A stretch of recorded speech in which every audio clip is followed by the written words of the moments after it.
जय हिंद दोस्तों, स्वागत है आपके अपने प्यारे से परिवार में। तो दोस्तों, इससे पिछले वाले क्लास में हमने आपको इकोनॉमिक्स का पहला चैप्टर का ऑब्जेक्टिव और सब्जेक्टिव दोनों कराया है। लेकिन अगर आप उस वीडियो को नहीं देखे हैं तो उस वीडियो को जाकर आप जरूर देख लीजिए। और आज हम लेसन 2 का ऑब्जेक्टिव कराने वाले हैं जो बहुत ही इंपॉर्टेंट है। तो क्लास में अंत तक बने रहिएगा, ठीक है, पूरा आपका तैयारी हो जाएगा यहाँ से। तो चलिए दोस्तों, देखिए पहला प्रश्न क्या है। पहला प्रश्न है कि भूमि का पारिश्रमिक क्या कहलाता है। भूमि का पारिश्रमिक क्या कहलाता है। बाबू, भूमि का पारिश्रमिक आपको बताए हैं कि भूमि का पारिश्रमिक जो होता है वो लगान कहलाता है। लगान, ठीक ना, भूमि का पारिश्रमिक जो है वो लगान कहलाता है। तो इसका राइट आंसर हो जाएगा यहाँ पे आंसर डी हो जाएगा, यानी लगान हो जाएगा बाबू। राइट आंसर हो जाएगा डी, लगान, ठीक ना। अगर कोई श्रमिक व्यक्ति है और वह काम कर रहा है तो उसका जो पारिश्रमिक होगा वो मजदूरी कहलाता है, ठीक ना, मजदूरी कहलाता है। अगर कोई रोजगार करने वाला व्यक्ति है, उद्यमी है, ठीक ना, जो रोजगार किया है तो उसका पारिश्रमिक लाभ के रूप में होता है, ठीक ना। और जो पूंजी लगाता है उसका पारिश्रमिक जो होता है ब्याज के रूप में मिलता है। तो यहाँ पे बाबू प्रश्न पूछा गया है कि भूमि का पारिश्रमिक क्या कहलाता है। भूमि का पारिश्रमिक क्या कहलाता है। तो भूमि का पारिश्रमिक जो है ये लगान कहलाता है, यानी राइट आंसर हो जाएगा ऑप्शन डी हो जाएगा बाबू। राइट आंसर हो जाएगा option D, D for Devsena, ठीक ना। तो चलिए बाबू अगला प्रश्न देखते हैं। अगला प्रश्न जो है आपका, अगला प्रश्न है 2 नंबर प्रश्न में है कि भारत में सर्वप्रथम राष्ट्रीय आय का अनुमान कब लगाया गया था और किसने लगाया था, आपको पता होगा, ठीक ना। देखिए, भारत में सर्वप्रथम राष्ट्रीय आय का जो आकलन किए थे ये दादा भाई नौरोजी, और इन्होंने किया था 1868 में, यानी 1868 में इन्होंने राष्ट्रीय आय का अनुमान लगाया था। और उन्होंने पहली बार बताया था कि भारत का जो राष्ट्रीय आय है ये 20 रुपया प्रति व्यक्ति है, 20 रुपया प्रति व्यक्ति है, ठीक ना। तो याद रखिएगा, पूछा जाता है प्रश्न ऑब्जेक्टिव में कि राष्ट्रीय आय का आकलन सर्वप्रथम किसने किया था। तो दादा भाई नौरोजी ने किया था। और कब किया था, तो 1868 में किया था, यानी 1868 में किया था। इसका राइट आंसर होगा सी फॉर कहो ना प्यार है, ठीक ना। आगे देखते हैं बाबू, अगला प्रश्न देखते हैं। अगला प्रश्न है आपका 3 नंबर प्रश्न में है चक्रीय प्रवाह का संबंध निम्न में से चक्रीय प्रवाह का संबंध निम्न में से किससे है, ठीक ना। ये 24 का पूछा गया प्रश्न है कि चक्रीय प्रवाह का संबंध निम्न में से किससे है। तो बाबू ये उत्पादन से भी है, आय से भी है, व्यय से भी है, यानी यहाँ पे राइट आंसर हो जाएगा option D, D for Devsena, यानी राइट आंसर हो जाएगा ऑप्शन डी, इनमें सभी चक्रीय प्रवाह का संबंध जो है, ठीक ना, चक्रीय प्रवाह का संबंध जो है ये उत्पादन से भी है, आय से भी है, व्यय से भी है, इनमें से सभी, यानी राइट आंसर हो जाएगा ऑप्शन डी। अगला प्रश्न देखते हैं बाबू। अगला प्रश्न जो है आपका 4 नंबर प्रश्न देखिए बाबू। 4 नंबर प्रश्न में है कि आय और उपभोग का अंतर। बाबू एकदम आसान प्रश्न है, ठीक ना। आय उपभोग का अंतर, आय उपभोग, देखिए ये होता क्या है, आय और उपभोग क्या होता है। जैसे मान लेते हैं कोई व्यक्ति है और वह 10,000 महीना कमाया, ठीक ना।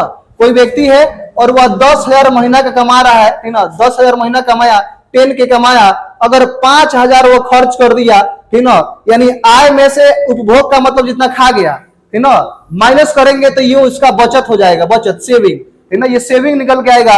तो आय और उपभोग का जो अंतर होता है, ठीक ना, ये बचत कहलाता है बाबू। यहाँ पे राइट आंसर हो जाएगा बी फॉर बड़की भाभी, ठीक ना, यानी राइट आंसर हो जाएगा बी। आंसर क्या होगा बाबू, बी होगा, ठीक ना। अगला प्रश्न देखते हैं बाबू। अगला प्रश्न जो है आपका, अगला प्रश्न है 5 नंबर में है राष्ट्रीय आय का अर्थ है। बाबू बहुत प्यारा सा प्रश्न है, लेकिन राष्ट्रीय आय का अर्थ क्या है। राष्ट्रीय आय का अर्थ क्या है बाबू। राष्ट्रीय आय का अर्थ होता है कि किसी अर्थव्यवस्था की सभी अंतिम वस्तुओं और सेवाओं का मौद्रिक मूल्य। अगर आप क्लास में पूरा क्लास अटेंड किए होंगे तो आपको बताए थे कि राष्ट्रीय होता क्या है, किसी भी देश में 1 वर्ष की अवधि में या 1 वर्ष की समय सीमा में उत्पादित सभी वस्तु और सेवाओं के मौद्रिक मूल्य के योग को हम राष्ट्रीय आय कहते हैं बाबू। तो सेम वही डिफिनेशन यहाँ पर डाल दिया गया है और ये पूछा गया प्रश्न है 2024 का, ठीक ना।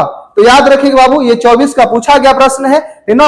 यानी राष्ट्रीय आय का अर्थ क्या होता है, तो किसी अर्थव्यवस्था के सभी अंतिम वस्तु और सेवाओं के मौद्रिक मूल्य को हम राष्ट्रीय आय कहते हैं, ना। याद रखिएगा बाबू। अगला प्रश्न देखते हैं। अगला प्रश्न जो यहाँ पे, अगला प्रश्न आपका 6 नंबर देखिएगा बाबू। 6 नंबर बहुत ही प्यारा सा प्रश्न है और इसमें बताया गया है कि गरीबी के कुचक्र की धारणा किसने दिया था। बाबू हम आपको क्लास में बताए थे कि अगर कोई व्यक्ति है, ठीक ना, अगर कोई व्यक्ति है, ठीक ना, अगर वह कमा रहा है, उसका आय कम है, ठीक ना, जब आय कम रहेगा तो बचत क्या करेगा, कम कर पाएगा। जब बचत कम कर पाएगा तो पूंजी निर्माण दर भी कम हो जाएगा। जब पूंजी निर्माण दर कम होगा तो उस विनियोग भी यानी इन्वेस्टमेंट भी कम करेगा, ठीक ना। इस कदर वह गरीब का गरीबी रह जाएगा। यानी जो गरीबी का जो कुचक्र की धारणा जो है, ये रेगनर नर्क्स लिया है, ठीक ना। रेगनर नर्क्स, यहाँ पे देखिए ऑप्शन डी फॉर देश है ना, इसका राइट आंसर हो जाएगा डी, ठीक ना। रेगनर नर्क्स ने दिया है गरीबी के कुचक्र की धारणा। अगला प्रश्न देखते हैं बाबू। अगला प्रश्न देखिएगा। अगला प्रश्न में है कि भारत की सर्वाधिक प्रति व्यक्ति आय वाला राज्य कौन सा है। भारत की सर्वाधिक प्रति, सबसे अधिक, सर्वाधिक का मतलब सबसे अधिक, ठीक ना। तो सबसे अधिक प्रति व्यक्ति आय यानी पर कैपिटा इनकम वाला जो राज्य है, ये आपका है गोवा, ठीक ना। बाबू ये प्रश्न देखिए कितना बार पूछा गया है, ठीक ना। 15 में पूछा गया है, 21, 23, 24, ठीक ना। लगातार प्रश्न पूछ रहा है, हो सकता है 26 में 27 में पूछने की संभावना हो, ठीक ना। तो देखिएगा ऐसे प्रश्न बहुत एग्जाम में आ जाते हैं, ठीक ना, जो बार बार पूछे जाते हैं, ठीक ना।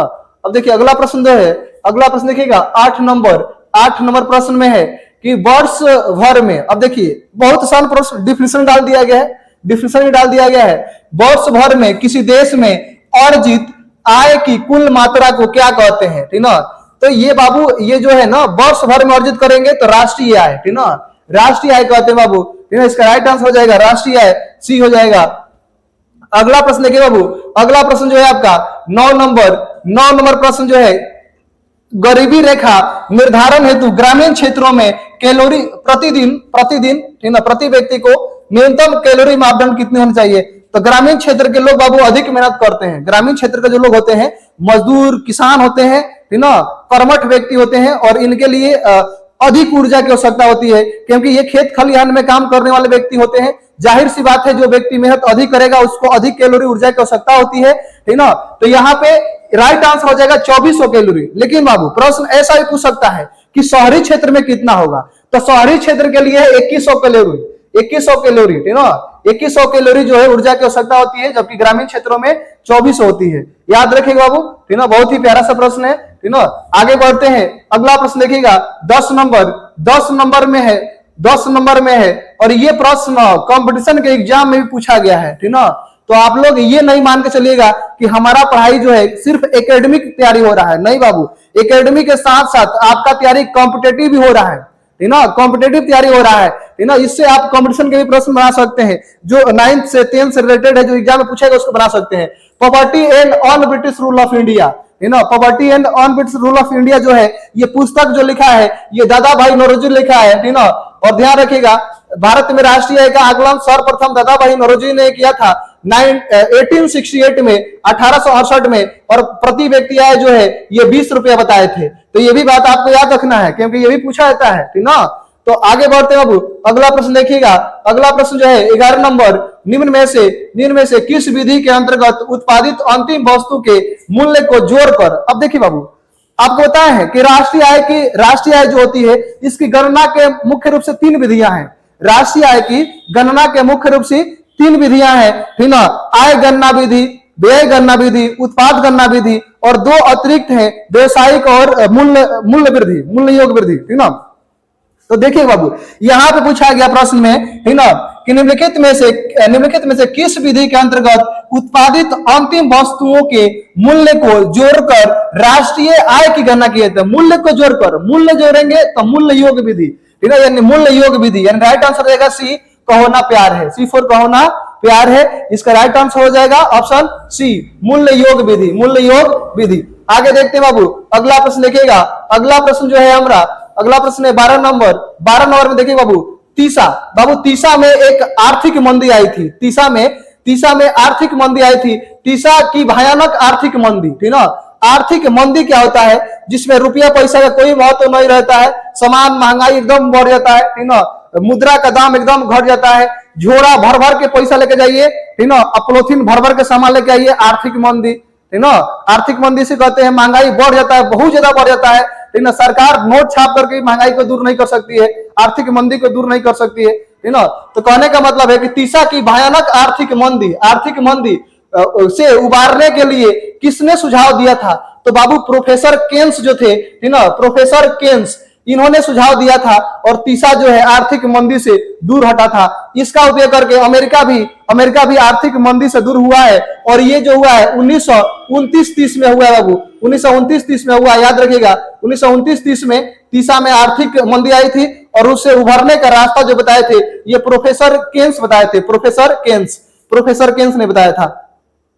आगे देखते हैं बाबू, अगला प्रश्न जो है अपना अगला प्रश्न है 13 नंबर, प्रति व्यक्ति आय द्वारा किसी देश की डॉट का पता लगाया जाता है। बाबू ध्यान रखिएगा, अगर किसी भी देश का, कोई भी देश हो, ठीक ना, अगर वहां के पर कैपिटा इनकम, कहने का मतलब है कि अगर वहां के एक एक लोग का अगर आय बढ़ेगा ना तो वो देश विकसित बन जाएगा, ठीक ना। यानी जो है यहां बताया गया कि प्रति व्यक्ति आय द्वारा किसी देश की डॉट का पता लगाया जा सकता है, ठीक ना, लगाया जा सकता है। तो ध्यान रखिए बाबू, ये पता लगाएंगे हम विकास दर का, ठीक ना। अगर वहां के लोगों का पर कैपिटा इनकम बढ़ेगा तो ये दो देश का होगा, विकास कर रहा है, ठीक ना, विकास कर रहा है। यानी राइट आंसर हो जाएगा डी फॉर देश सेना, इसका राइट आंसर हो जाएगा बाबू देव सेना हो जाएगा, यानी डी हो जाएगा विकास दर, ठीक ना।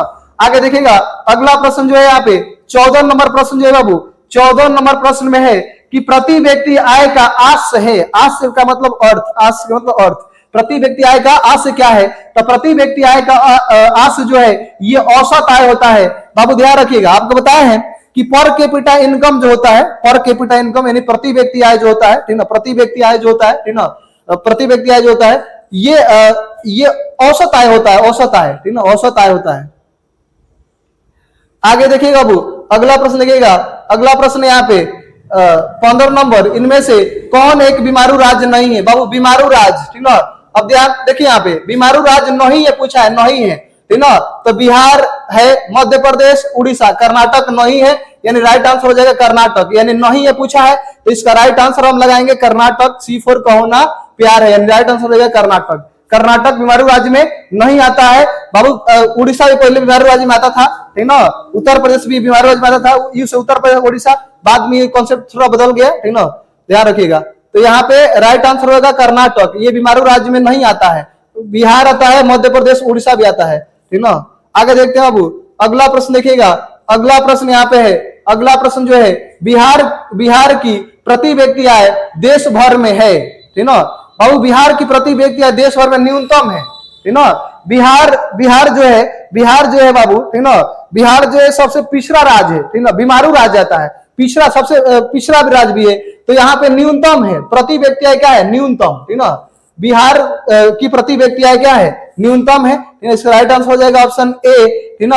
आगे बढ़ते हैं बाबू, अगला प्रश्न देखिएगा, अगला प्रश्न जो है 17 नंबर में है, बिहार के किस जिले का प्रति व्यक्ति आय यानी पर कैपिटा इनकम अधिक है? सर्वाधिक का मतलब तो सबसे अधिक किसका है? तो बाबू बिहार में सबसे अधिक पटना का है, ठीक ना। आपको बताए थे वहां पे कोपचा रूम लेकर के रेंट दे करके पर कैपिटा बढ़ा देता है सब, ठीक ना। तो यहाँ पे पटना हो जाएगा राइट आंसर, पटना हो जाएगा। बिहार के किस जिले का प्रति व्यक्ति सर्वाधिक है? तो ये पटना जिला का जो है प्रति व्यक्ति आय जो है सर्वाधिक है। अगला प्रश्न देखिए बाबू, अगला प्रश्न में है बिहार में सबसे कम प्रति व्यक्ति आय वाला जिला कौन सा है? सबसे कम शिवहर, सबसे कम वाला है शिवहर, याद रखिएगा शिवहर है सबसे कम वाला, ठीक ना। आगे देखिए बाबू, अगला प्रश्न जो है 19वां प्रश्न है कि 19वां प्रश्न में दिया गया है, ये प्रश्न देखिए 14 में पूछा गया है, हालांकि ये प्रश्न नहीं पूछा जाएगा एग्जाम में, ठीक ना, ये आप इसको छोड़ के भी जा सकते हैं। सन 2008 से 9 के अनुसार भारत की औसत प्रति व्यक्ति आय कितनी बताई गई थी? ठीक ना, ये बताई गई थी बाबू, ये बताई गई थी तो 22,553 याद रखिएगा, 22,553, ठीक ना। इस प्रश्न को अगर आप नहीं याद करते हैं तो कोई दिक्कत नहीं है, हम लिख के दे देंगे, एग्जाम में नहीं आएगा, ठीक ना, प्रीवियस ईयर पूछा गया अलग बात है। तो आगे देखिए अगला प्रश्न देखिए बाबू, अगला प्रश्न में है 20 नंबर में कि भारत में सबसे कम आय वाला राज्य कौन सा है? भारत में सबसे कम आय वाला राज्य कौन सा है? सबसे कम पूछा है तो हम लोग का बिहार है, ठीक ना। बिहार देखिए, बिहार है ऑप्शन में, मार दीजिए सिफर, कौन ना प्यार है, ठीक ना, बिहार से है बिहार, भारत में सबसे कम प्रति व्यक्ति वाला राज्य कौन सा है? भारत में सबसे कम आय वाला राज्य बिहार, ठीक ना। सबसे अधिक वाला है गोवा, सबसे अधिक वाला है गोवा, ठीक ना, याद रखिएगा। तो इसका राइट आंसर हो जाएगा, कम वाला पूछा है, ठीक ना, तो बिहार मारेंगे। अगला प्रश्न देखते हैं बाबू, अगला प्रश्न देखिएगा। अगला प्रश्न जो है आपका, अगला प्रश्न है प्रत्यक्ष कर के अंतर्गत। बाबू प्रत्यक्ष कर आपको बताए हैं, प्रत्यक्ष कर को ना इंग्लिश में बोलते हैं डायरेक्ट टैक्स। वैसा कर जो सरकार हमसे डायरेक्ट ले लेगी, प्रत्यक्ष कर। जैसे GST goods and services tax जो होता है, एक इनडायरेक्ट कर है, सरकार हमसे डायरेक्ट नहीं लेती है। आप कोई सामान खरीदते हैं, दुकानदार के पास जाइएगा, मोबाइल खरीदिएगा, तो मोबाइल आपसे ये नहीं, दुकानदार ये नहीं बोलेगा कि तुमको जीएसटी इतना देना पड़ेगा, वो सीधे जीएसटी धो लेगा उस पर। आप बताएगा कि मोबाइल का दाम है 10,000, 15,000, 20,000, 25,000। आप उसको जब मोबाइल खरीदते हैं, मोल मुलाई करके, वो आपसे जीएसटी ले लिया है, ठीक ना।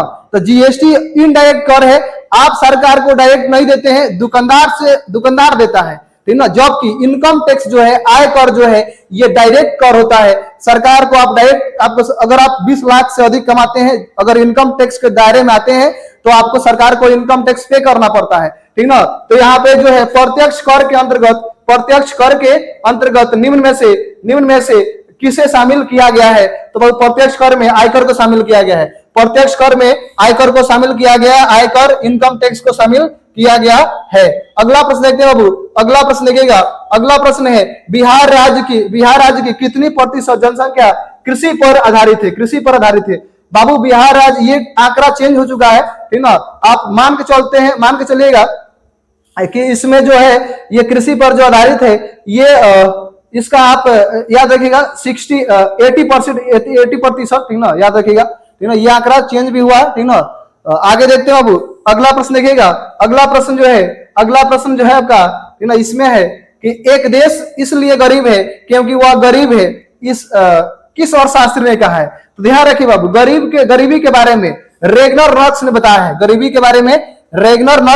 है, ठीक ना, यानी रेगनर नॉक्स ने कहा है।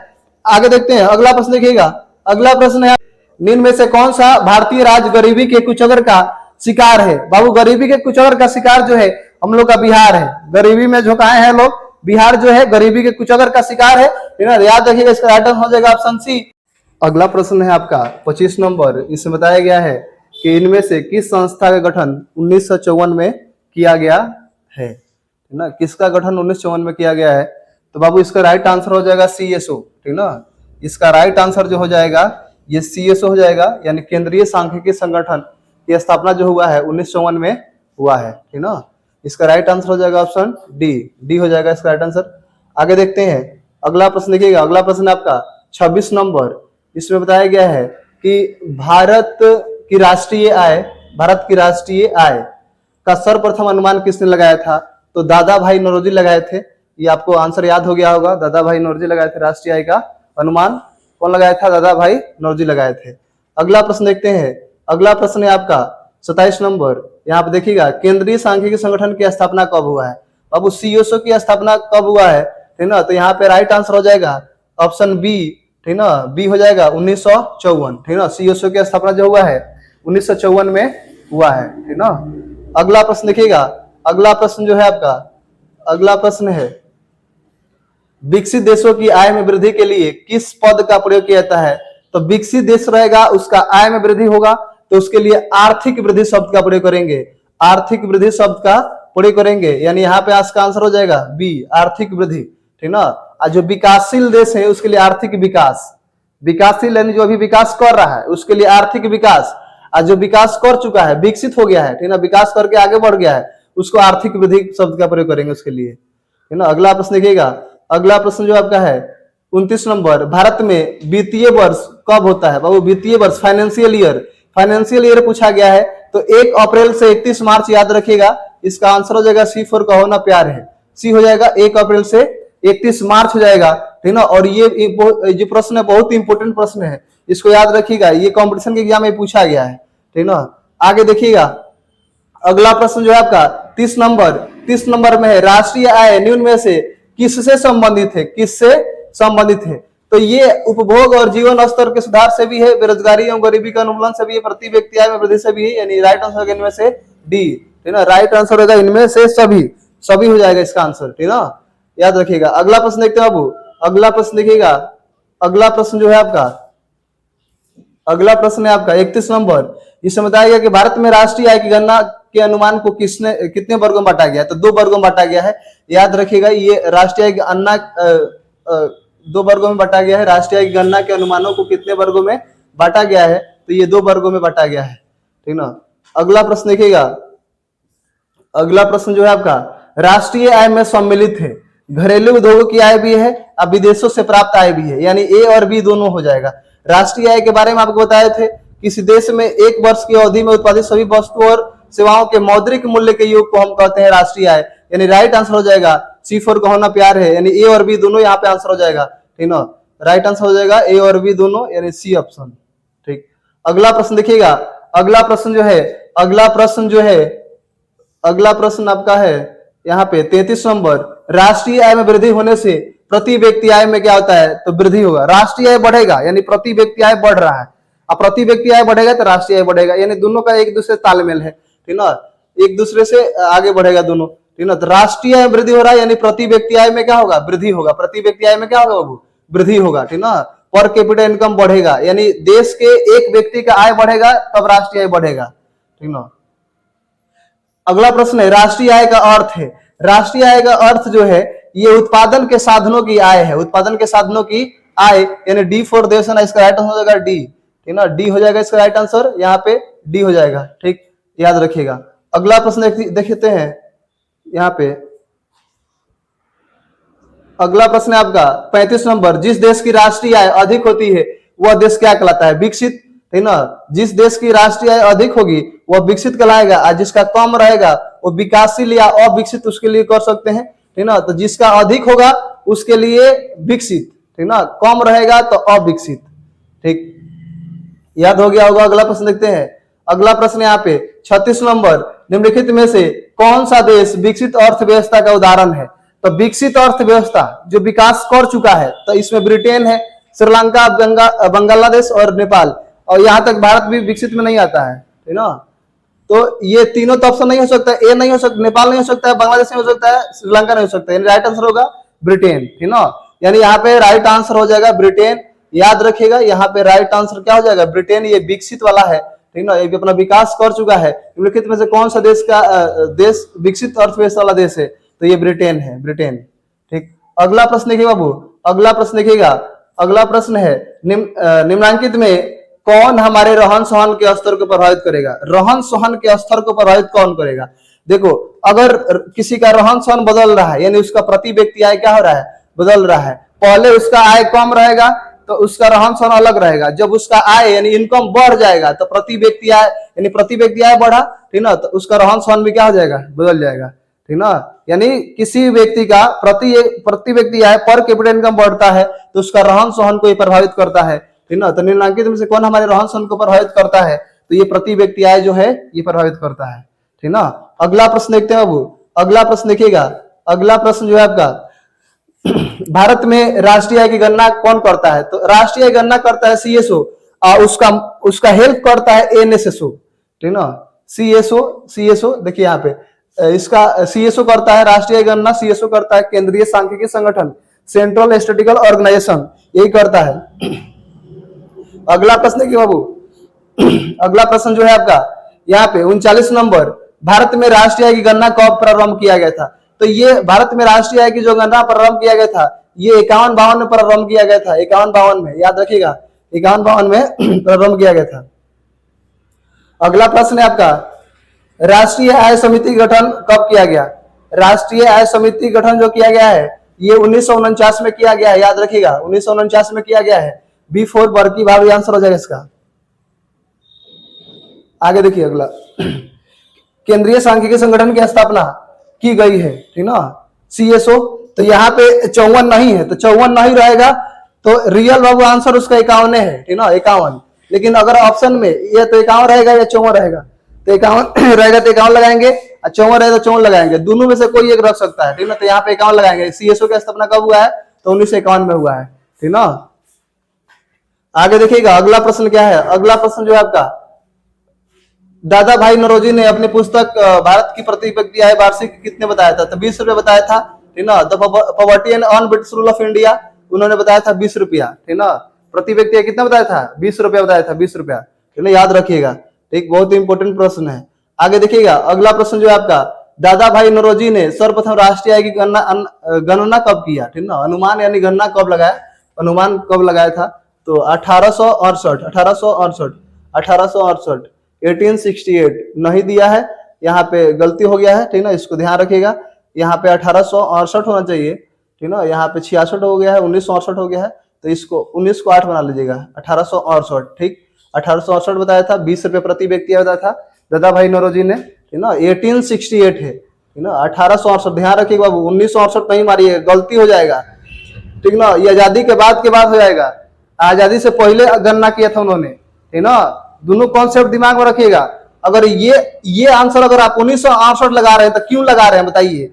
आजादी के बाद दादा भाई नौरोजी गणना किए थे? नहीं ना, आजादी से पहले किए हैं। तो आजादी कब मिला है? तो आजादी कब मिला है? 1968 के बाद। आजादी से पहले गणना किए हैं, 1868 होगा राइट आंसर, ठीक ना, 1868 होगा, याद रखिएगा।